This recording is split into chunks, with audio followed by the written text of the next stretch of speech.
Muy bien, ¿cómo están amigos? Amigos de nuestra página, de nuestro grupo Aikido Material de Apoyo, ¿cómo están todos?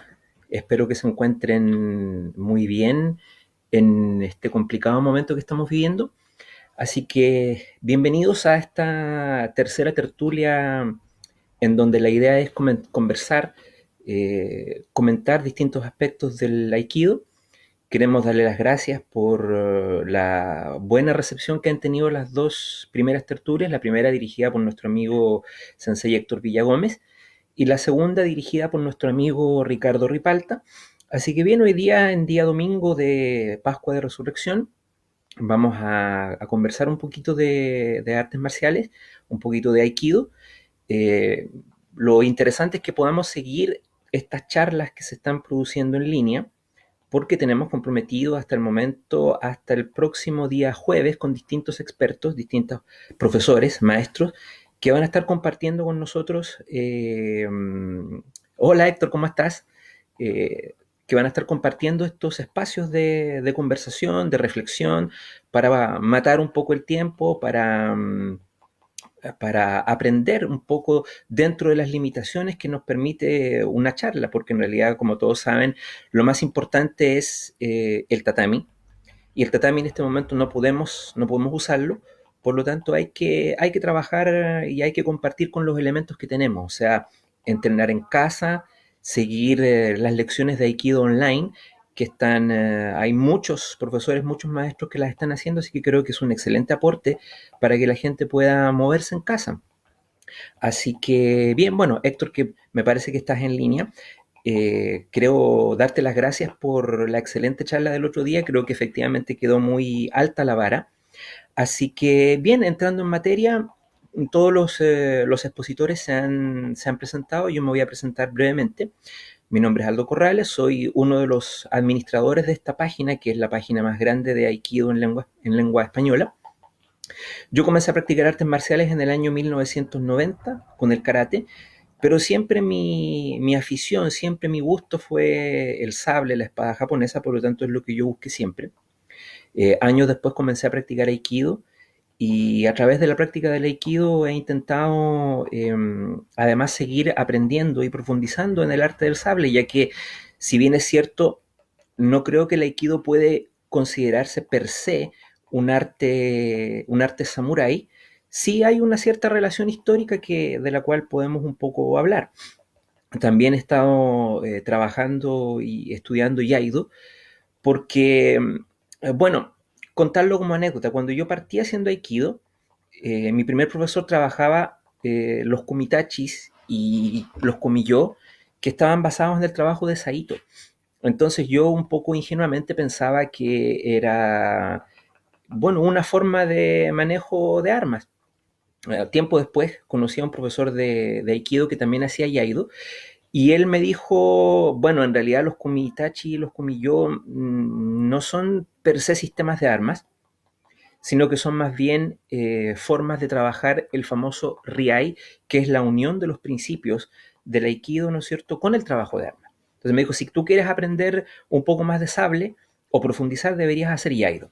Y ahí me puse a practicar Yaido, estuve practicando la escuela Muso Chinden Ryu y la escuela Seitei Yai, que es una especie de compilación moderna de katas que está muy vinculada al kendo. Y bueno, con posterioridad, ¿no es cierto?, nuestro aikido pasó un poco también por la línea de Iwama. Y posteriormente mi maestro Jorge Rojo Shihan, quien fue la persona que trajo el aikido a Chile, él comenzó a trabajar directamente con el Sensei Tissier por allá por el año 2002. Y de esa fecha hemos estado entrenando su línea de aikido, y yo en lo particular trabajando el Kenjutsu de la línea Kachima no Tachi que él practica, que fue una escuela que él estudió en Japón, digamos, de forma informal, valga la redundancia. Así que más o menos ese es mi background, muy centrado en el trabajo del sable, muy centrado en el trabajo de las armas. Es una cosa que me gusta mucho, por lo tanto, para mí, hasta cierto punto, el aikido es una forma de esgrima sin armas. Me reía con lo que conversaba ayer Ricky, que veo que está ahí, así que muchas gracias amigo Ricky, por estar presente también en esta charla. John Burgos, mi buen amigo de chileno, que él es profesor de Cali, practicante de Aikido también, te mando un gran abrazo. Por cierto, si alguien tiene la posibilidad también de practicar Cali, el Cali es un arte genial, es espectacular en el manejo de las armas y un buen arte para quien quiera, no sé si complementarlo, pero por lo menos tener otras experiencias a través del cross-training, aparte, ¿no es cierto?, de solamente la práctica del Aikido. Así que, así que bueno, entrando un poco en materia de lo que yo quería conversar, por supuesto, si quieren interrumpir la práctica con alguna, o sea, la conversación con algún tipo de pregunta, estoy llano a que lo conversemos, pero quería hablar un poco respecto del tema de los famosos samuráis. Yo creo que todos nosotros hemos recibido la influencia en la televisión, a través de los libros, respecto de estos famosos guerreros. Y bueno, creo que los samuráis en líneas generales son un ícono cultural actual, que habría que dividir, ¿no es cierto?, su estudio, su comprensión, a través de lo que fueron como personajes históricos, o sea, como señores feudales de Japón desde un periodo de tiempo muy largo, o sea, desde el año 1200 aproximadamente, hasta 1868 aproximadamente, es decir, hasta fines del siglo XIX. O sea, ese es un lapso de tiempo en donde un grupo de personas, en donde una casta de guerreros gobernó sin contrapeso una nación, un país. Por lo tanto, ese es un periodo de tiempo muy largo. Por lo tanto, los samuráis tuvieron una influencia muy importante en la cultura japonesa antigua y en la sociedad japonesa actual. Al respecto, quiero comentar que uno muchas veces tiende a colocar a los samuráis en un mismo saco, pero en realidad, con un periodo de tiempo tan largo que ellos gobernaron, hubo distintos tipos de samuráis. Me explico. En el siglo XII, cuando esta casta nace, que es más o menos la época de las invasiones mongolas, sabemos que Kublai Khan intentó invadir Japón dos veces, las dos veces le fue mal. En esa época, ¿no es cierto?, el tipo de samurái que existía era más que nada un jinete, un arquero jinete. Si ustedes ven las representaciones antiguas que se suelen ver, con esas armaduras, ¿no es cierto?, con unos protectores grandes, que son fundamentalmente para los guerreros arqueros. Por lo tanto, de esa época, el Yabusame, que es el tiro con arco montado, es una de las tradiciones que viene subsistiendo hasta el día de hoy. Creo que es una de las artes marciales japonesas más antiguas. Ahora, lo que quiero señalar es que ese tipo de jinete arquero, que es muy propio del siglo XII, no es el samurái que existió durante todos los años de dominio de esta casta, ya que después, ¿no es cierto?, el jinete más bien pasó a ser un guerrero de a pie y cambió, ¿no es cierto?, como arma de batalla principal el arco por la lanza. Por lo tanto, ya unos siglos después, en la era del país en guerra, los samuráis fueron principalmente soldados de infantería que peleaban en formaciones.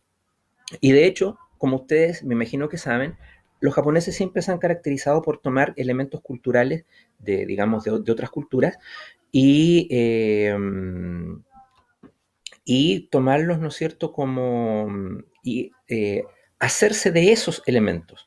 O sea, me explico, cuando los portugueses llegan a Japón por primera vez, los comerciantes, ellos traían las armas de fuego.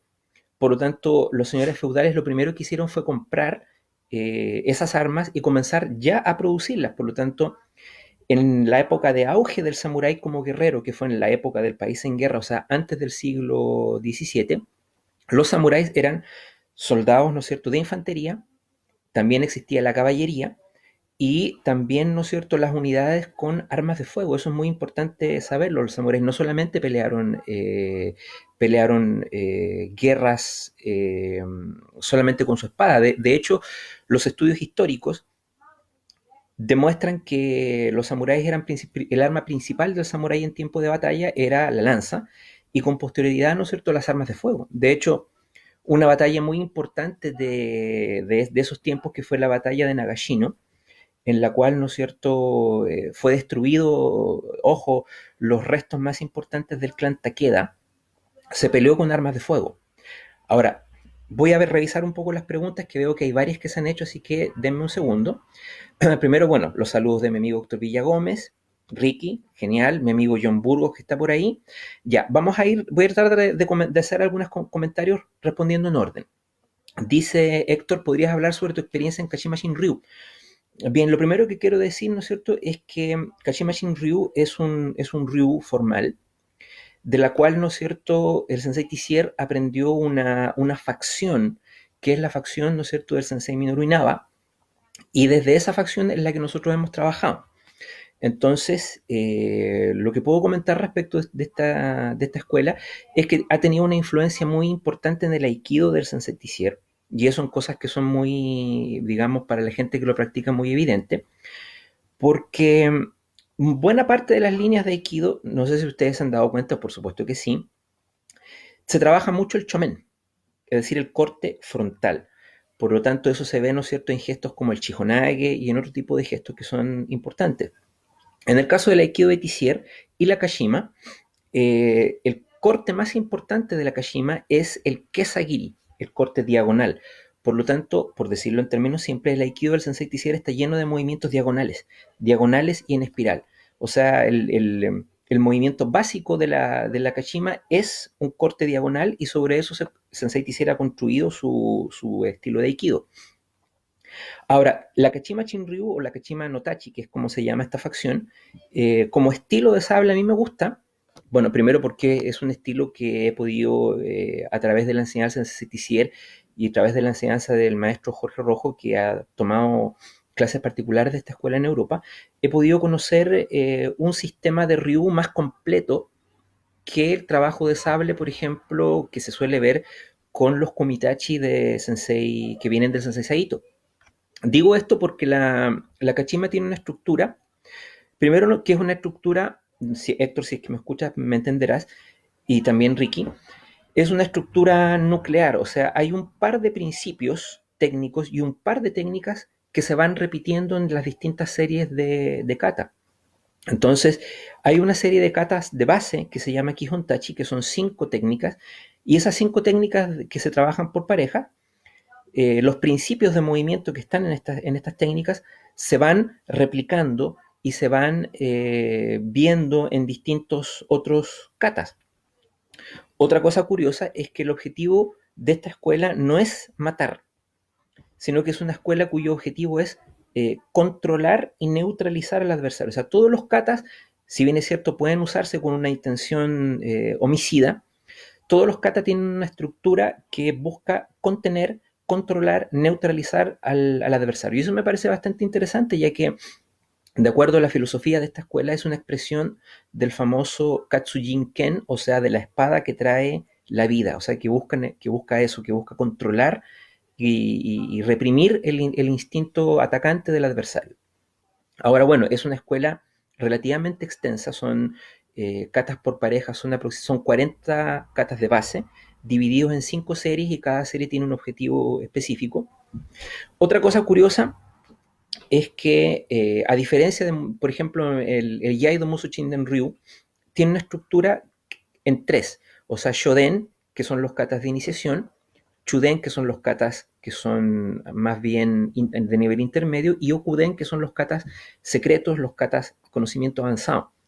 Kachima tienen una división en la cual ellos parten con su trabajo, digamos, el trabajo de base, o sea, el Kihon Tachi. Estos 5 katas de base son básicos y son avanzados a la vez, y contienen la esencia del sistema, de forma tal que un estudiante parte con lo medular, con lo básico y con lo avanzado al comienzo de su práctica, y después, con las subsiguientes series de kata, se van puliendo, se van perfeccionando, se va profundizando este conocimiento. Mi amigo Enrique Muñiz, que está por aquí, dice: hola Aldo, ¿consideras que la amplia difusión del trabajo de armas de Iwama dentro de la práctica de Aikido trajo que muchos sensei los hayan adoptado sin haber aprendido de gente idónea? Bueno, es una pregunta polémica, porque yo pienso, y creo que y lo hemos comentado ya con nuestros dos amigos previos que expusieron en la charla, que el trabajo de armas en Aikido no es armas per se. O sea, es para dar una noción de trabajo de armas, pero lo fundamental es el riai. O sea, el riai en el sentido de la unión de los principios de las armas con el trabajo de taijutsu. Entonces, en este sentido, yo también he podido conocer algunas escuelas por ahí, no las voy a mencionar, en donde se hace un trabajo de taijutsu y se hace un trabajo de armas inspirado en el trabajo de Iwama, pero no hay relación. Incluso los mismos alumnos me dicen, bueno, nosotros hacemos armas, pero a mí no me gustan mucho las armas porque no le veo el sentido, no le veo la relación. Entonces, si no hay relación del trabajo con armas, con el taijutsu yo tampoco le veo relación. Pienso que si hay un trabajo de armas, en cualquier forma de aikido debería estar relacionado en los gestos, en las distancias, en los movimientos, con el trabajo de armas. Ahora, por cierto, si un estilo no tiene armas y ha adoptado el trabajo de armas de Iwama, por ejemplo, y el instructor dice, bueno, vamos a hacer este trabajo como un complemento, como un complemento, yo creo que está bien desde ese sentido. Creo que lo principal es la honestidad con la cual se trabaja el material, que uno diga desde un principio esto se trabaja así por tal razón. Creo que siempre tiene que haber una razón por la cual hacemos todo. Ahora, con respecto a lo que dice Enrique, si hay sensei que los hayan adoptado sin haber aprendido de gente idónea, claro, por supuesto que eso puede ocurrir y en ese caso, bueno, el material va a ir perdiendo un poco de sentido. Porque, por ejemplo, en el caso de los kumitachis de Iwama y el trabajo de armas de Iwama, está pensado para el Aikido de Iwama. Por lo tanto, mientras más cerca esté del Aikido de Iwama, mejor está engarzado este sistema dentro del trabajo de Iwama. Como digo, si algún sistema los tomó, lo mejor o lo más procedente, creo yo, es tomarlo de un profesor que lo haya trabajado de alguna forma, ya que YouTube Sensei es un sensei muy complicado porque alguien puede tomar algo de YouTube, pero la cantidad de detalles son muchos. O sea, son tantos detalles que lo más probable es que no se haya podido aprender mucho del verdadero movimiento. Entonces, YouTube Sensei no lo encuentro recomendable. ¿Qué me dice Ricky? Dice, creo que los samuráis están muy mitificados como suele pasar con todas estas cosas. Por supuesto, a eso es a lo que quería llegar. O sea, una cosa son los samuráis históricos, que fueron una casta que gobernó Japón, y si a mí me preguntan qué fue lo mejor que hicieron los samuráis, creo que lo mejor que hicieron los samuráis como individuos políticos fue, punto uno, unificar el Japón, que hasta el año 1600, con la batalla de Sekigahara y la instauración del shogunado de los Tokugawa, era un país dividido, no era un país, era un sitio dividido en distintos reinos que luchaban, pero después del shogunado Tokugawa se estableció un periodo de paz de aproximadamente 250 años. Creo que ese es uno de los puntos más importantes, positivos, que lograron los samuráis como entes políticos. Y el segundo aspecto positivo que lograron fue impedir que su nación, una vez unificada, fuese invadida. Eso es interesante porque todo el sudeste asiático, y China, Corea y todo lo que es Indonesia y el sudeste asiático, fueron colonizados por los británicos y por las potencias como Francia, como Holanda, y Japón pudo mantener su independencia. Entonces, eso me parece un logro importante. Ahora, en la realidad, como señores feudales, podríamos decir que los samuráis eran entes opresores. Y por lo tanto, ¿no es cierto?, una vez que el sistema feudal se vino abajo, por la presión de Estados Unidos, que llegó a las costas de Japón exigiendo tratados de libre comercio, y la incapacidad del sistema feudal para mantenerse, bueno, los samuráis, ¿no es cierto?, pasaron a la historia y tuvieron que ser reemplazados, y Japón tuvo que modernizarse para ser una nación que pudiera de igual a igual impedir la colonización, como primera cosa, y después de eso lanzarse a su propia carrera expansiva. Ese es un tema que da para mucho, ya que para la gente que vio el último samurái, más o menos esa es la época donde Japón se militariza muy fuertemente y comienza una etapa de expansión bajo el régimen imperial Meiji, que termina en qué? Termina, ¿no es cierto?, en la desastrosa participación de Japón en la Segunda Guerra Mundial. Entonces, con respecto al mito del samurái, los samuráis, una vez que unifican Japón, se transforman en personajes que no tenían ninguna ocupación práctica. O sea, una vez que empieza la paz del periodo Tokugawa en el siglo después del 1600, en el siglo XVII, los samuráis ya no tenían nada más que hacer. Es entonces cuando deciden transformarse colectivamente, o más bien por órdenes del propio shogunado Tokugawa, en un espejo para la sociedad y en transformarse en personajes ideales que fueran un ejemplo para la sociedad. Y es ahí donde el samurái pasa de ser un soldado a ser una especie de hombre de artes y letras. Es decir, a ser calígrafos, a ser poetas, a ser personas, ¿no es cierto?, que aprecian el arte.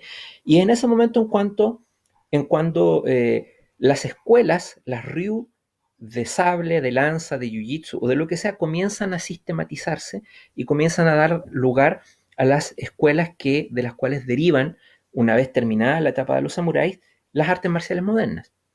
Así que eso más o menos es mi opinión al respecto.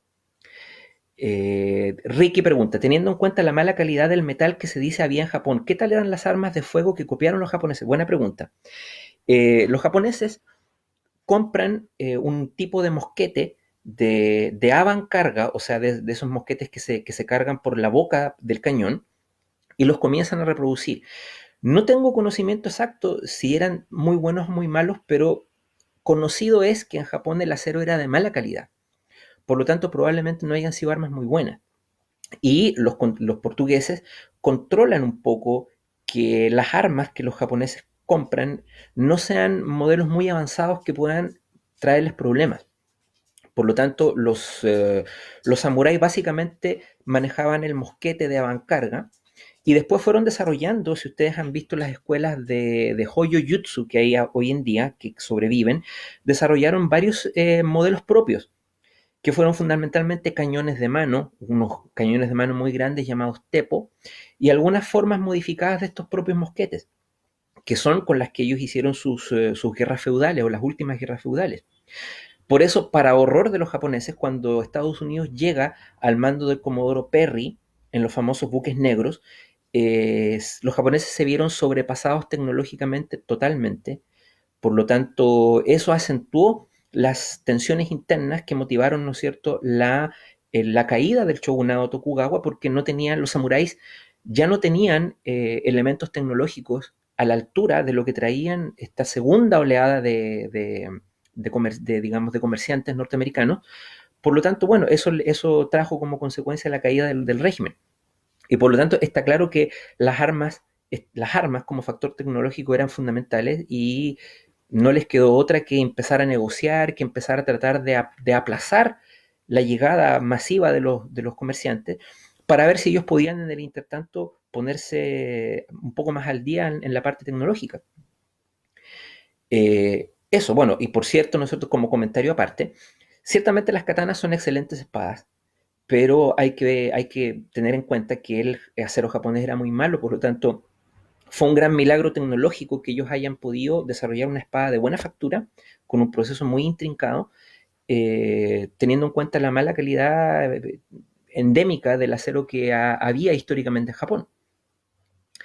Javier Piñero, ¿cómo está mi amigo? Saludos para usted. Fernando Néstor Martínez, Sensei, muchos saludos también acá desde Chile. Gracias por estar presente acá en esta pequeña tertulia, compartiendo, conversando de distintos temas. Eh, Todavía no vamos a decir los siguientes expositores que están comprometidos porque la idea es que sea una sorpresa y que después del debate hagamos un post donde presentemos a la persona que viene después. Así que, bien, no hay más comentarios por el momento, así que, bueno, si podemos seguir, si alguien quiere preguntar algo, bienvenido es, o quiere comentar algo, bienvenido es.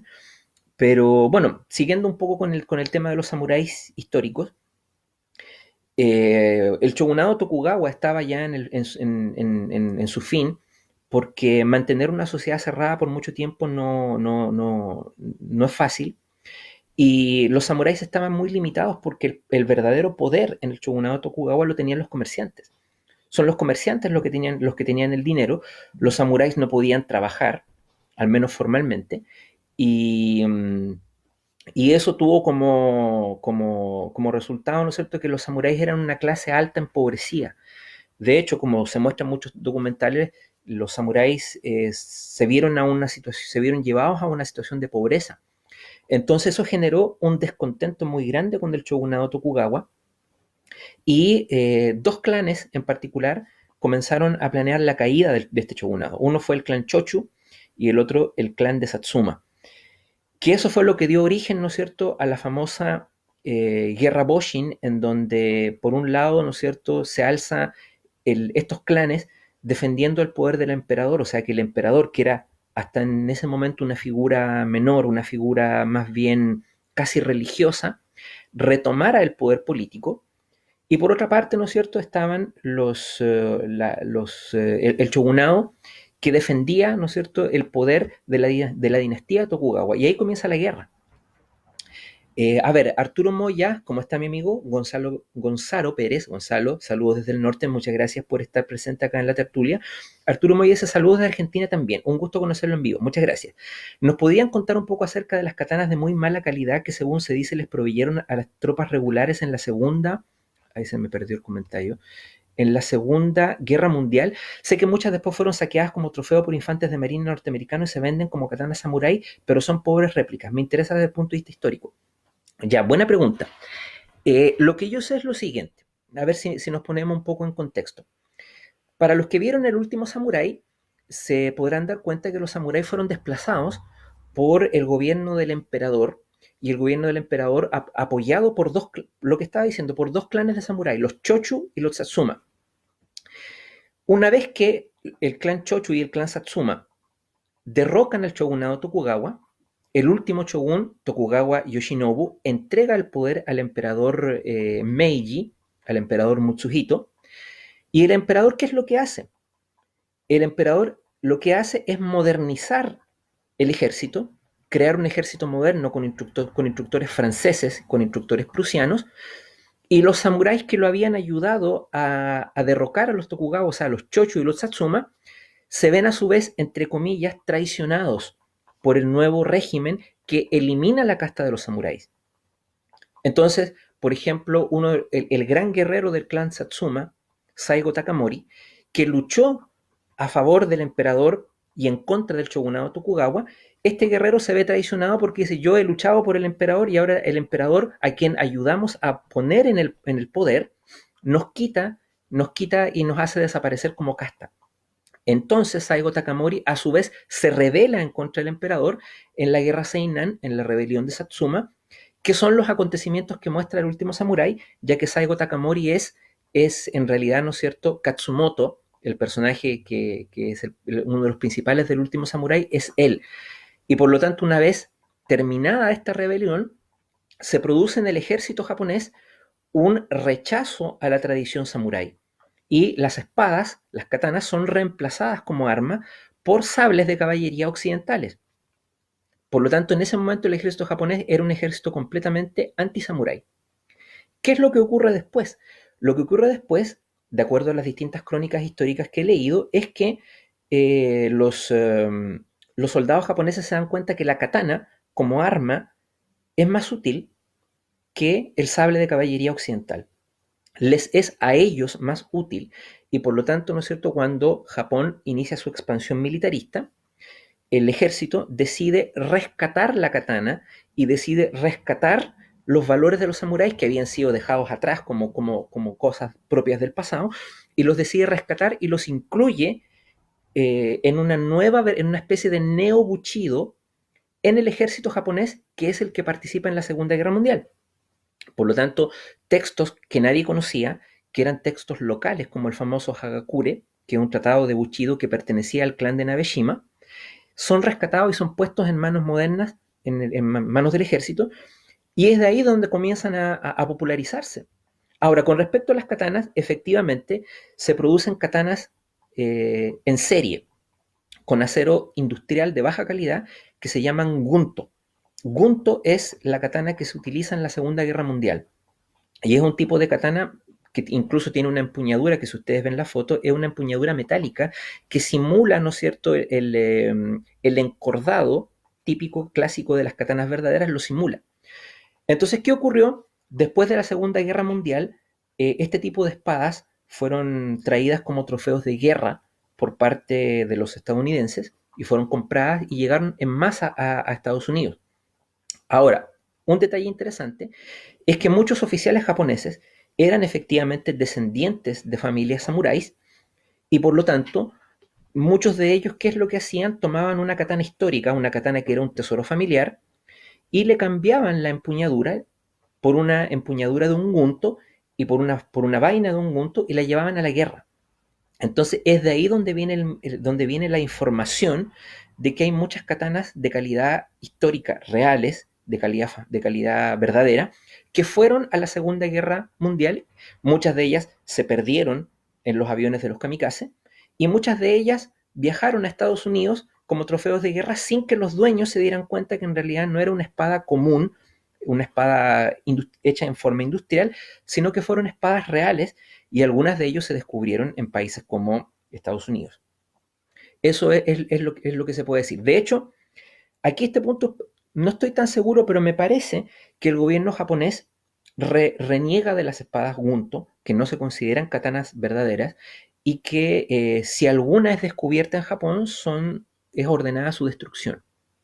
Por lo tanto, la mayoría de los guntos que existen, supuestamente, porque no estoy del todo claro con este dato, estarían en manos de coleccionistas extranjeros. De hecho, yo sé que mi maestro, el sensei Jorge Rojo, tiene un gunto, pero nunca lo he podido ver, nunca lo he visto, sé que lo tiene.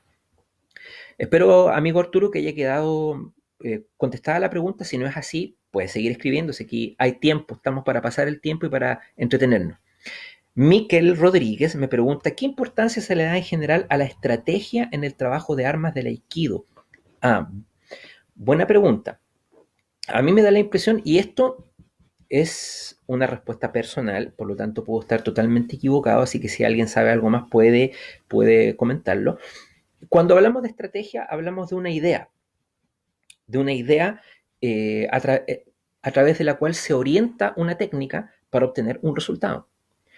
Entonces, me da impresión que el trabajo de armas en el Aikido tiene por misión, ¿no es cierto?, tomar el centro de la... Si uno analiza, por ejemplo, Ichi no Tachi, Ni no Tachi, San no Tachi, que son los kumitachis básicos, el objetivo central es tomar el control de la acción, tomar el centro, que esa fue una de las primeras frases que aprendí con mi primer profesor de Aikido, era tomar el centro, tomar el centro, tomar el centro de la acción. Entonces, la técnica, la wasa, está orientada a buscar, ¿no es cierto?, el detener al otro. Ahora, en comparación, por ejemplo, con el Kenjutsu de Kashima, que yo conozco un poco más, el objetivo del Kenjutsu de Kashima, como ya dije, es controlar y neutralizar al adversario, por lo tanto, todas las técnicas buscan eso. Y se busca a través de unirse al adversario y a través de anticiparlo. Entonces es muy importante en esta línea de Kenjutsu moverse antes que el otro o atacar el momento débil del ataque del otro. En las armas del Aikido lo que yo he visto fundamentalmente es un control en donde el arma se posiciona hacia el centro del estómago del uke y el arma adversaria está apuntando hacia el vacío. O finalizar, ¿no es cierto?, con una técnica de Riai en donde proyectamos al otro o lo controlamos. Eso es lo que yo podría ver. No sé si Rique, que estás ahí, puedes aportar un poco más respecto de cómo tú ves la estrategia de las armas en el Aikido. A Ricky me pregunta, ¿qué sabes sobre la escaramuza entre soldados españoles y piratas samuráis japoneses en Filipinas? El famoso incidente de Cayagán, si no me equivoco. A ver, voy a buscarlo así rapidito para no quedar colgado con el nombre. Cayagán o Cadagan, no estoy seguro. A ver. Cadagan, no. Cayagán. Ya, Cayagán. Eso es todo lo que voy a ver porque a mí me gusta conversar siempre solamente en base a lo que recuerdo. No me gusta estar revisando mucho en línea. Bueno, lo primero que quiero decir es que hay varias versiones del incidente y lo que yo creo y estoy convencido es que efectivamente soldados españoles en Filipinas derrotaron a un grupo de piratas samuráis japoneses. Esa es la verdad. Primero porque el samurái está muy mitificado, y eso es totalmente cierto, Y yo no pienso que realmente el conocimiento del samurái haya sido muy superior al conocimiento de cualquier guerrero de cualquier cultura contemporánea. Yo pienso que todos los guerreros de las distintas culturas manejaban técnicas buenas y manejaban técnicas adaptadas a lo que a ellos les tocó vivir. O sea, por ejemplo, en Europa, los caballeros feudales, en Oriente, ¿no es cierto? En Medio Oriente, los guerreros turcos y árabes, los mongoles, en fin, cada cultura guerrera tuvo su estrategia, tuvo sus exponentes, tuvo una razón de ser. No creo que necesariamente hayan sido mejores unas que otras, porque al final el ser humano tiene dos brazos, dos piernas, un tronco, etcétera, así que incluso probablemente la mayor parte de los movimientos son casi los mismos.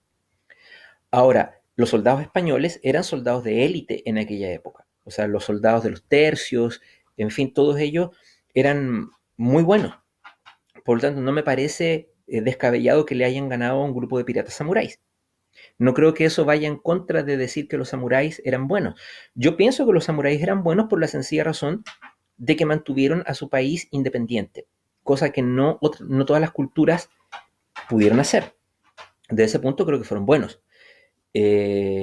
Ahora, sobre la escaramuza en concreto, yo pienso que es cierta, yo creo que la superioridad tecnológica y la valentía propia de los soldados españoles les jugó a su favor y yo pienso que ellos vencieron. No creo que hay nada más que se pueda decir y creo que una escaramuza, tal como tú lo has dicho, no habla, ¿no es cierto?, mal ni de un bando ni del otro, simplemente de un hecho concreto, porque por cierto, no tengo un dato, no tengo aquí el link, pero hay escaramuzas en el propio Japón donde también varios soldados españoles y portugueses cayeron, así que es un poco por lado y lado, por lado y lado.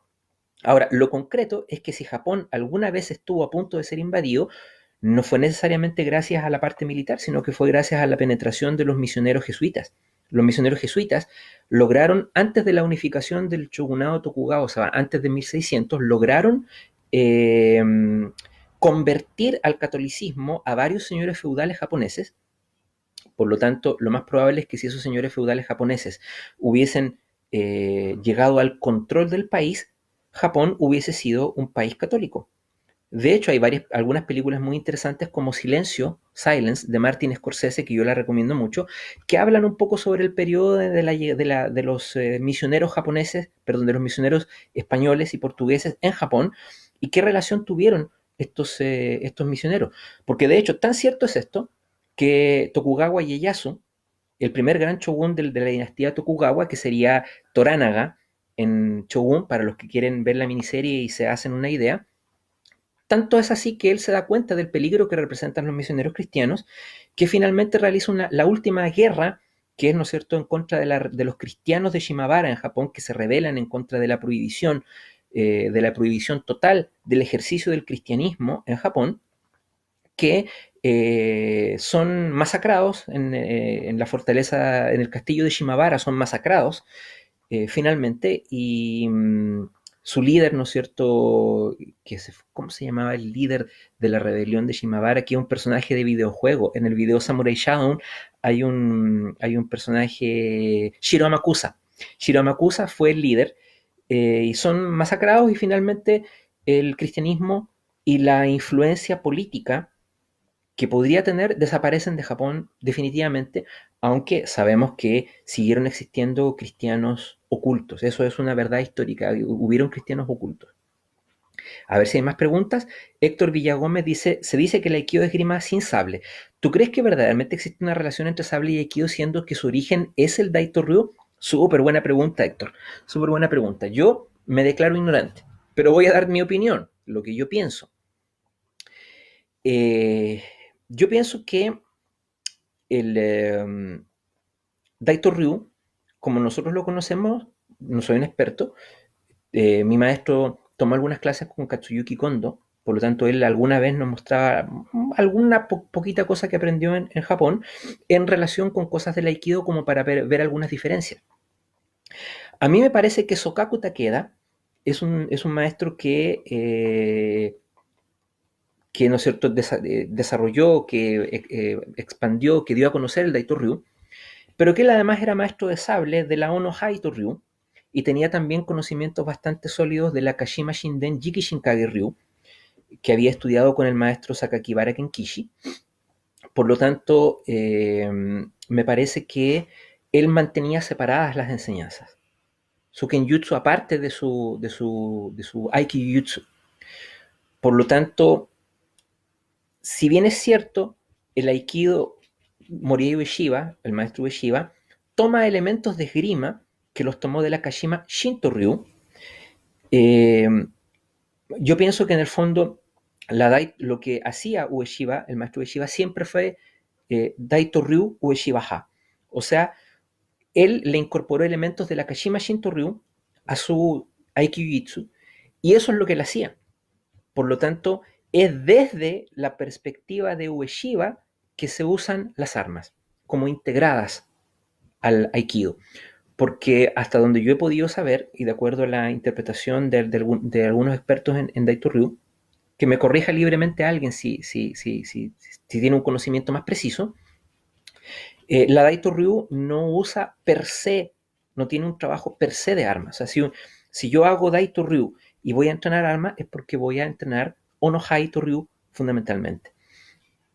Por lo tanto, ante la pregunta, ¿tú crees que verdaderamente existe una relación entre sable y aikido? Yo pienso que desde Morihei Ueshiba sí. Pero ojo, incluso eso es discutible, porque si bien es cierto, todos aceptamos como verdad universal la relación entre armas y aikido, hay algunas voces por ahí minoritarias que dicen lo contrario. Por ejemplo, hay un artículo de Sensei Gerard Bless que está en línea, donde él dice que según su impresión y según la impresión de su maestro, que fue Kitsuchi, no hay relación entre aikido y armas. Y que dice, es más, dice, las armas son un retraso a la práctica del aikido porque resulta que en los tiempos de O-sensei, el que sabía armas, un experto en kendo, un experto en yaido, era llamado para asistirlo y O-sensei podía mostrar aikido con armas. Pero que hoy en día, si tú partes de cero, enseñarle armas a un practicante de aikido ya es un trabajo extra. Yo no estoy de acuerdo, pero es una opinión también a tener en cuenta porque eh, el manejo de armas necesita una enseñanza específica. De ahí que muchos expertos en armas japonesas critican el trabajo de armas del aikido porque dicen que no es un trabajo bueno, que en el fondo no es cierto, y de hecho algunos maestros decían que técnicas como yodori o como tachidori, que son desarmes, no causaban buena impresión entre otros maestros de armas porque no son reales. Y ese es un tema que podría dar para otra charla, que tanta realidad hay, por ejemplo, en técnicas de desarme. Eso, no me quiero meter ahora en eso, sino que estamos hablando de la relación sable o de relación armas con el líquido. Yo pienso que hay una relación que nace con Morihei Ueshiba. Eso es lo que yo pienso. Pero que aún así hoy día, como sabemos que el aikido está tan diseminado, esa relación puede o no puede existir. Bruno Chirila, saludos Sensei, muchas gracias Bruno por estar presente. Raúl Díaz, Sensei, ¿cuál es la razón del trabajo de rodillas en Aikido? Gracias, Raúl, por la pregunta. En términos simples, voy a contar lo que me contaron. Se supone, ¿no es cierto?, que en las casas japonesas clásicas tienen piso de tatami, por lo tanto el tatami es piso y mesa, entre comillas, porque hay unas mesas que son chiquititas. Por lo tanto, seiza sería la forma tradicional de sentarse de las personas en las casas japonesas. Por lo tanto, si te atacaban en un espacio reducido o en una casa, tendrías que defenderte desde la posición de Seiza. Y eso es real porque hay escuelas, me acuerdo en este momento del ataque Nouchi Ryu, me acuerdo de algunas otras escuelas antiguas de Jiu-Jitsu que tienen ya trabajo en su Ariwasa. Por lo tanto, en Aikido se ha mantenido, y esto de acuerdo a algo que yo leí que escribió el Dochu Kichomaru, se ha mantenido porque el trabajo de Seiza fortalece las caderas y fortalece la posición de la espalda recta. Por lo tanto, el saludo en Seiza es un saludo que favorece la parte, la expresión recta de la espalda del cuerpo y que en la relación cuerpo-espíritu, el estar recto te deja tu mente recta o tu mente con una buena actitud para la práctica. Yo estoy de acuerdo con eso. Ahora, por cierto, el trabajo de rodillas en Aikido es un problema, porque nosotros no somos japoneses. Los japoneses desde la cuna aprenden a sentarse en Seiza y nosotros no.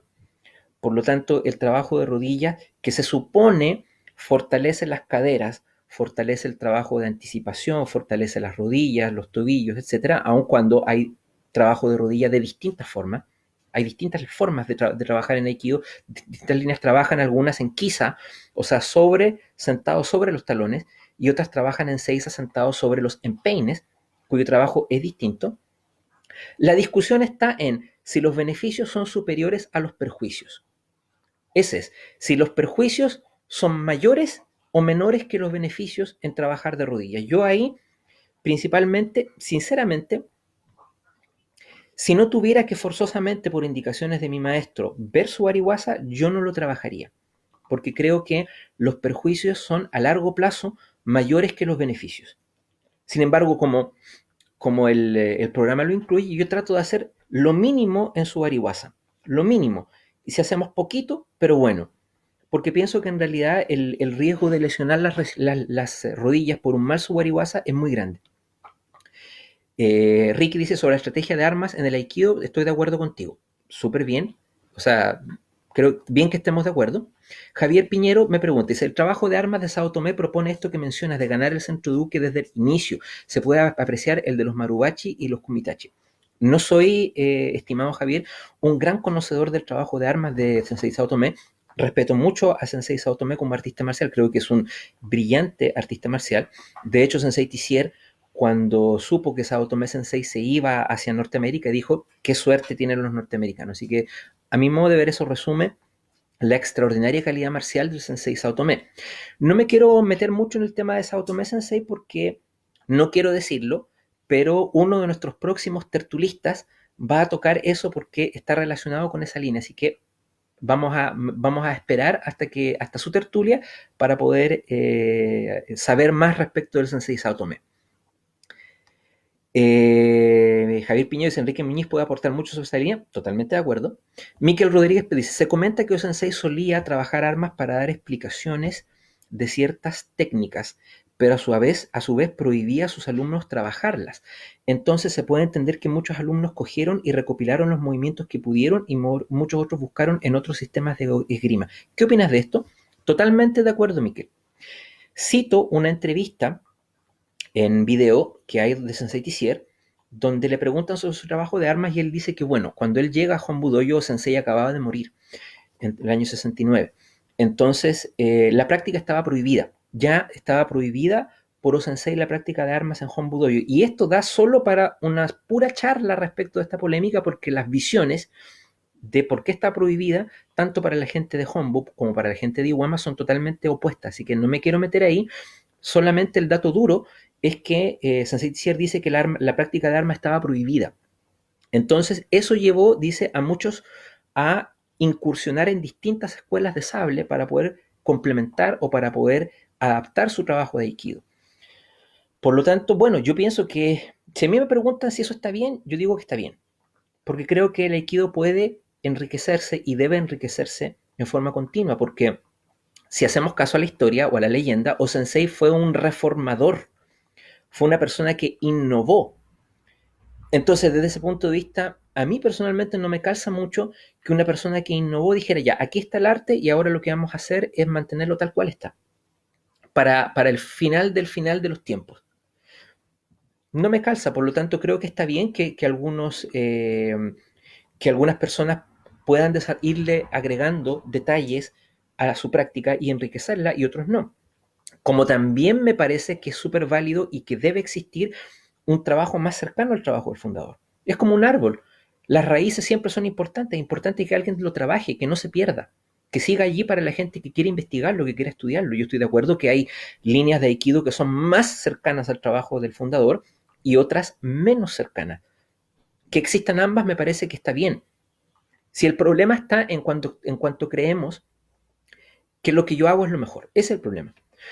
O cuando yo digo, no, es que esta línea que es más cercana al fundador, solo esa hay que hacer porque esa es la mejor. No estoy de acuerdo. O que alguien diga, no, esta línea moderna es mejor. Tampoco estoy de acuerdo. Hay espacio para todos. Hay espacio para todos. Lo fundamental es la honestidad en la práctica y lo fundamental es que cada uno diga, yo hago esto. ¿Y por qué lo hago? Ahora, ciertamente para terminar con la pregunta de Miquel, o como yo lo entiendo, probablemente O-sensei estaba compilando o estaba pensando que tal vez el Aikido de Iwama iba a tener un cierto rol. Pero eso también es relativo porque, por ejemplo, hablemos de Ikitsuchi Sensei. Ikitsuchi Sensei estudia un sistema de armas que le enseña a O-sensei, pero no es el de Iwama. Según lo que se sabe, es un sistema que está basado en la Yagyu Shinkage Ryu. Entonces la pregunta es, ¿cuándo O-sensei estudió Shinkage Ryu? Bueno, no se sabe. Se sabe que en la época del Kobukan, o sea, en los tiempos de los años 30, pasaron por el Kobukan los expertos de sable de la Kashima Shinto Ryu, pasaron gente de la Katori Shinto Ryu, y había un personaje que suele verse por ahí en las fotos con los sensei que se llama Kesaburo Geyo, que era un experto en Yagyu Shinkage Ryu. Probablemente a través de él o sensei observó la práctica de Shinkage Ryu, tomó lo que le interesaba, que es lo que él siempre hacía. Él siempre tomaba lo que le interesaba, incluso sin siquiera practicar, a veces solo mirando.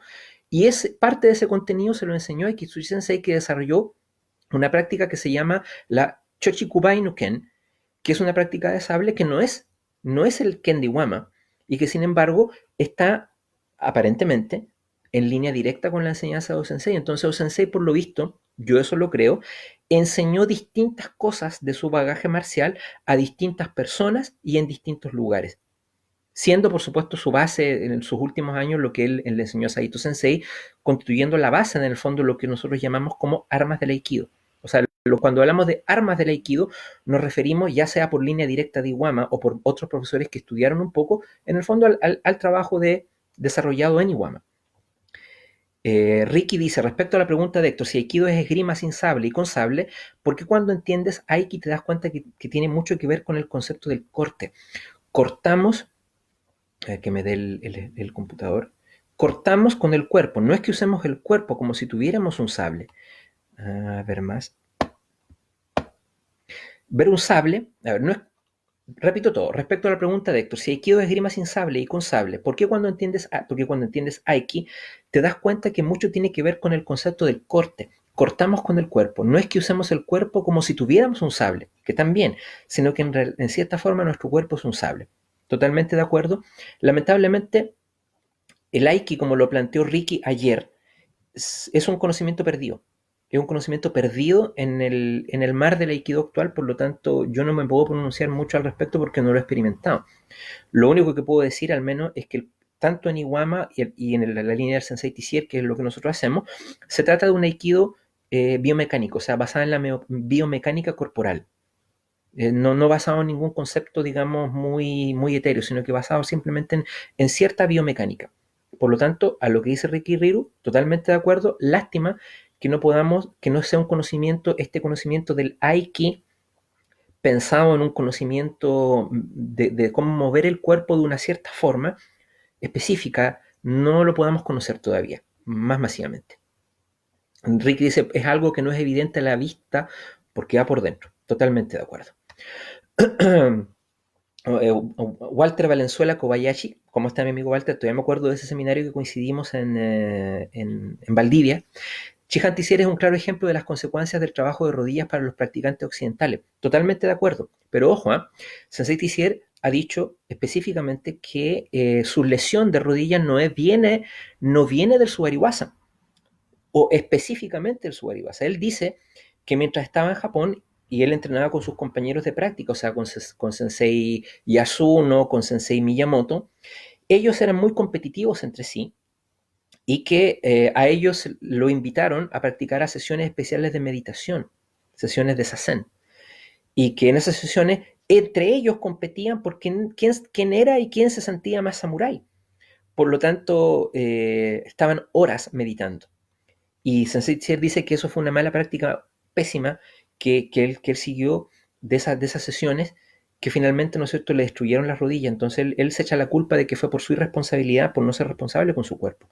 Por eso él siempre dice, no te exijas más allá de las lesiones. Si estás lesionado, si tienes lesiones, las rodillas lesionadas, la espalda lesionada, ojo con eso, tengan cuidado, cuídense. Y yo estoy totalmente de acuerdo. Si alguien tiene problemas en las rodillas, nunca lo haría hacer su arihuasa. Si alguien tiene problemas en la espalda, nunca lo haría que tome ukemi aérea. No tiene sentido.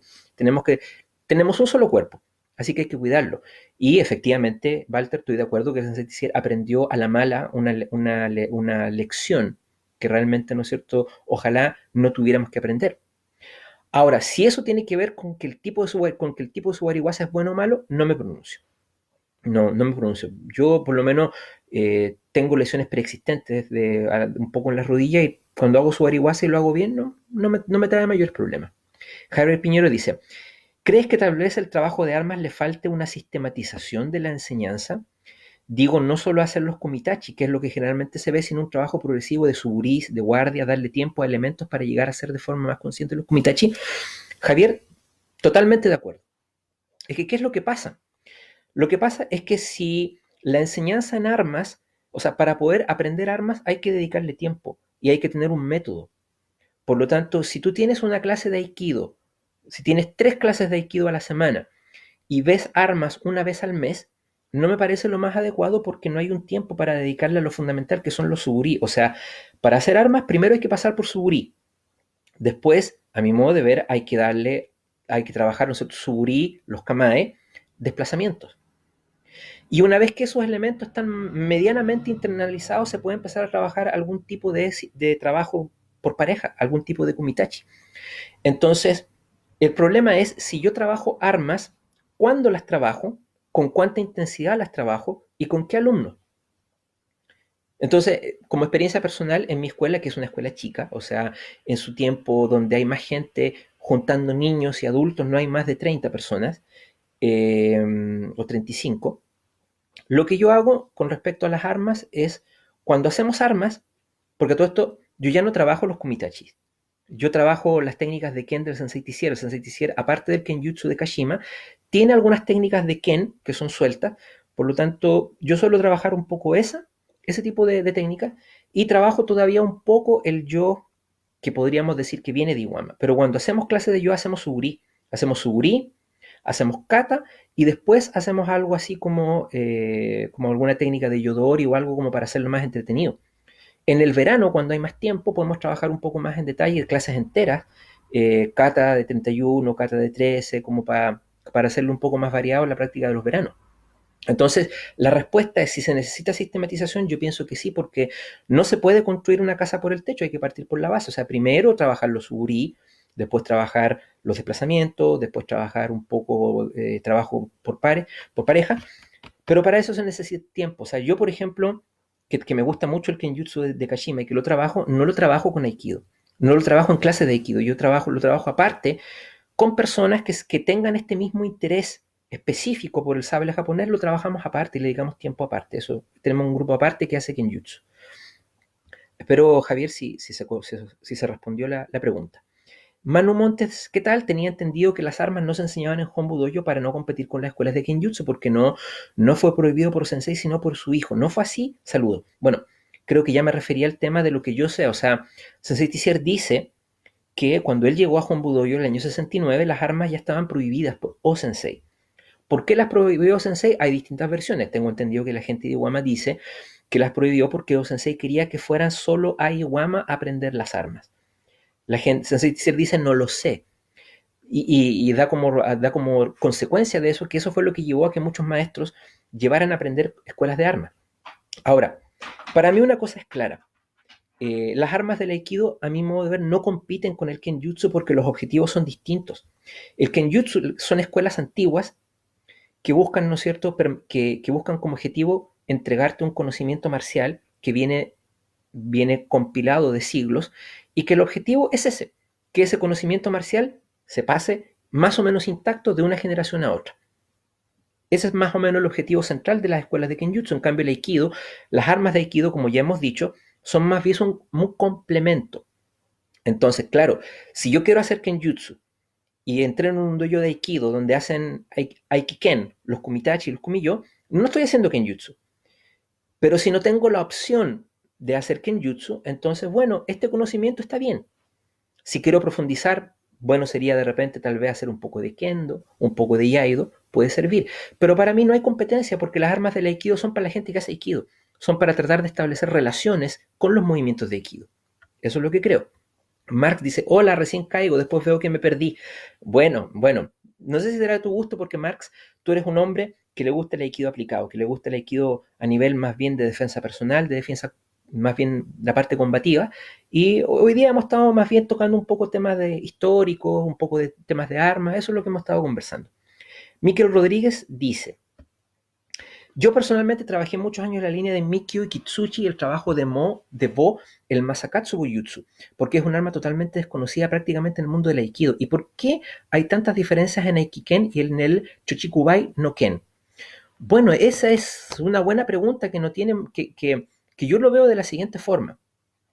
La gente que estudió con O-sensei y que aprendió Ken de O-sensei lo reprodujo. Por lo tanto, hay gente que estudió Ken con O-sensei que tomó algunos aspectos. O sea, si se fijan, por ejemplo, en el documental El fundador del Aikido, donde está O-sensei en Iwama, el trabajo de Ken que muestra O-sensei en algunos aspectos se parece, por ejemplo, al trabajo del Ken del sensei Tamura. En otros aspectos se parece al trabajo de Iwama. Entonces pienso que O-sensei le enseñó a cada persona lo que pensaba que esa persona podía ser de utilidad, de acuerdo al background, de acuerdo a las ideas, al pensamiento. Yo creo que por ahí fue un poco la idea de lo que O-sensei enseñó. Y en el caso de Ikitsuchi Sensei, él le enseñó, no sé, tal vez Ikitsuchi me parece que ya tenía una base marcial de otros estilos, por lo tanto tal vez el Ken de la Shinkage Ryu era más apropiado al trabajo de Ikitsuchi. Lo mismo con el Bo, aunque algunas personas dicen que el Bo, que Masakatsu Bojutsu no viene de O-sensei, yo creo que sí. Yo pienso que O-sensei le enseñó a Ikitsuchi Sensei un trabajo de Bo específico y después se lo certificó porque Ikitsuchi Sensei tiene una certificación, tiene un certificado firmado por O-sensei que certifica al Masakatsu Bojutsu. Entonces, ¿por qué no creerlo si los documentos están ahí? Entonces, a fin de cuentas, lo importante es que la línea que nosotros sigamos tenga una coherencia en su trabajo de armas y que esté claro ese trabajo de armas de dónde viene. Yo pienso que eso es. Ahora, ¿por qué hay tantas diferencias? Porque, bueno, porque O-sensei fue un profesor, según se dice los que lo conocieron, muy especial, que no era muy sistemático, que no sistematizaba la enseñanza, que él enseñaba lo que enseñaba en el momento, al alumno en concreto. Entonces, surgieron distintas interpretaciones de lo que él hizo. Eso es así. Cada alumno interpretó a su pinta, a su modo, lo que creyó aprender de O-sensei.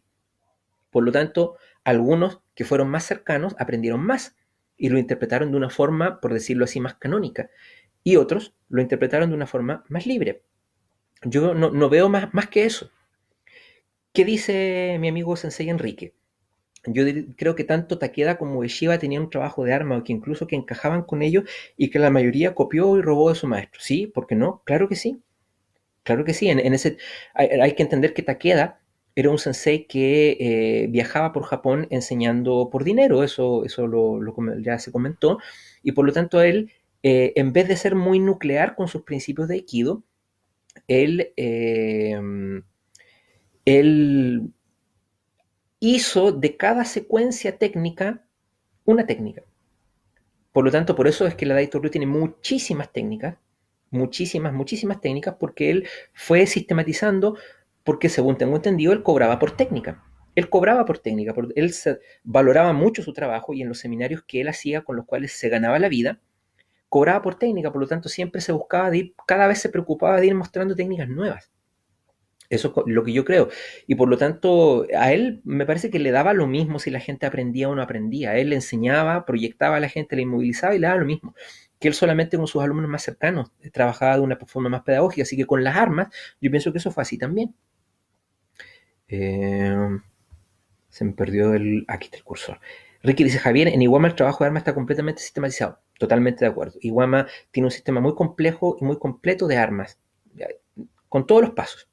Mar García, eso que comentas no ayudó, pero la lesión puntual de la rodilla que no puede doblar está registrado en un video. Fue en un seminario de él, creo que en la época en que era quinto dan, lo sé porque lo vi. Totalmente, de acuerdo. Luis Daniel Fajardo, ¿cómo estás, amigo Luis? Nuestro amigo iguamero. Hola, ahora más tarde me lo veo completo. Recuerden que esta semana empezaremos a estudiar y entrenar Iguama Nobu Kiwasa, totalmente interactivo. Saludos. Totalmente de acuerdo, las personas que quieran unirse al trabajo que plantea Luis, totalmente invitados. Hay que aprovechar todas estas instancias y ya que aquí muchas personas hablan de que les gustaría practicar un poco más de armas, y ya que Luis representa la Iwama Shinshinai Kichurenkai, me parece que es el lugar donde hay que ir. Javier Piñero me dice, Ricky, a ver, Ricky, entiendo que Iwama sí, pero no es lo que se ve en la mayoría de escuelas. Claro, por supuesto, porque no todas las escuelas tienen un Ken que descienda, que sea de Iwama, o sea, perdón, no todas las escuelas son Iwama, y no todas las escuelas tienen un Ken que descienda de Iwama. Por lo tanto, ahí depende un poco, a ver, yo diría, habría que preguntarle al profesor Sensei su trabajo de armas, ¿de dónde viene? Y entonces, ¿no es cierto? Preguntarle, después de hecha esa pregunta y de acuerdo a la contestación, ver cómo está sistematizado o cómo él lo ha sistematizado. Creo que eso es lo fundamental. Javier, gracias. Ok, Ricky, de acuerdo. Marx, me conoces, pero ojo, en cuanto a historia estoy bastante versado, dice Marx. Sí, pero por supuesto. Obviamente, nosotros acá en Internet solo mostramos una cara de lo que somos. Hablábamos el otro día con Ricky que el lenguaje escrito no permite ver los tonos de voces. Entonces no es posible ver realmente qué intención tiene la persona con la que estoy hablando o cómo es su carácter. Eso no se puede ver. Eh, Ahora ustedes me están conociendo, algunos tal vez por primera vez, cómo hablo, qué es lo que digo, pero eso no se puede hacer, entonces no podemos saber todos los intereses de cada uno. Así que si te gusta la parte de historia, bien, somos un compañero porque yo de siempre he sido un aficionado de la historia y creo que nuestro mundo está tan mal como está porque no prestamos de repente atención a la historia lo suficiente. Ricky dice definitivamente creo que Sensei no fue un buen profesor. Sí, eso estamos de acuerdo porque si alguien no puede transmitir su enseñanza de forma efectiva para que sus discípulos sean mejores que él, entonces no es un buen profesor. Lo ideal sería que podamos a nuestros alumnos o nosotros en relación a nuestros maestros ser mejores que ellos. Así que bien, puesto que no hay más preguntas o no veo yo aquí más preguntas y ya pasamos una hora de charla, quiero darle las gracias a todos los que participaron, a todos mis amigos, a Ricky, a Marx, a Javier, a Sensei Enrique, a Sensei Néstor, a, a, a todas las personas, a Luis Daniel que llegó tarde, a quién más, a Miquel, a Manu, a mi amigo Walter que yo conocí personalmente, eh, en fin, a todas las personas a Bruno, a Raúl, a todas las personas que colaboraron con esta charla, a Gonzalo, a todos les quiero dar las gracias por participar. Eh, no soy ningún supermaestro ni nada, soy simplemente una persona que practica Aikido, que practica armas, que practica Genjutsu y que tuvo la necesidad de para poder seguir practicando, para poder seguir vinculado a tener que abrir una escuela, porque comprendí que cuando uno tiene la necesidad de enseñar es cuando más te comprometes con una disciplina y por lo tanto gracias a eso estoy practicando. Así que espero que esta pequeña conversación haya sido divertida, haya sido entretenida dentro de todo. Luego vamos a publicar quién es nuestro expositor de mañana, así que mañana estén atentos y sigan participando. Si alguien quiere participar quiere hacer una charla, contáctese conmigo por interno para que la agendemos y que ojalá se mantenga el horario, porque esto tiene que, la idea, disciplina. La idea es disciplina. Cada uno que pueda, ¿no es cierto?, disciplinarse a llegar a un horario. Me parece que las 2 de la tarde, hora Latinoamérica, las 7 horas, hora de España, 1 hora de Chile, es una buena hora para que siempre estemos con las charlas. Así que, bien, muchas gracias a todos. Los dejo. Un abrazo. Cuídense, sigan practicando y estén atentos a la próxima charla de mañana que va a ser bueno, todas esperamos que sean interesantes. Si alguien quiere participar, por favor, sírvase porque tenemos muchos días libres. Sírvanse, por favor, comunicarse para que programemos la charla y un abrazo a todos. Nos vemos.